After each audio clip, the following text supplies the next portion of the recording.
ఇయ్యాల ఈ ప్రభుత్వం ఈ కాంగ్రెస్ నయవంచక ప్రభుత్వం సంక్షేమంలో ఫెయిల్, మంచినీళ్ళలో ఫెయిల్, పొలాలకు నీళ్ళు ఇవ్వడంలో సాగునీళ్ళలో ఫెయిల్, కరెంటు సరఫరాలో ఫెయిల్, రైతు బంధులో ఫెయిల్, విత్తనాలు ఎరువులు సరఫరాలో ఫెయిలేనా? ధాన్యం కొనుగోలులో ఫెయిల్, పల్లెలు పట్టణాల అభివృద్ధిలో ఫెయిల్, భూముల ధరలు పెంచడంలో ఫెయిల్.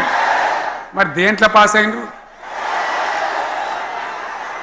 ఎటుపడితే అటు ఒర్రుడు, దేవుళ్ళ మీద ఒట్లు పెట్టుడు, అబద్ధ వాగ్దానాలు చేసుడు,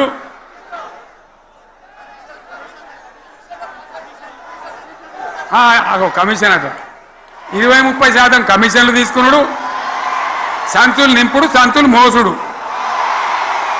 అంతేనా? కరెక్టేనా ఈ మాట అన్నా? కరెక్టేనా? నేను చెప్పి అన్ని ఫెయిల్ అయిందా ఈ ప్రభుత్వం?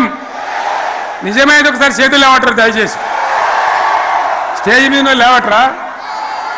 ఫెయిల్ అయినా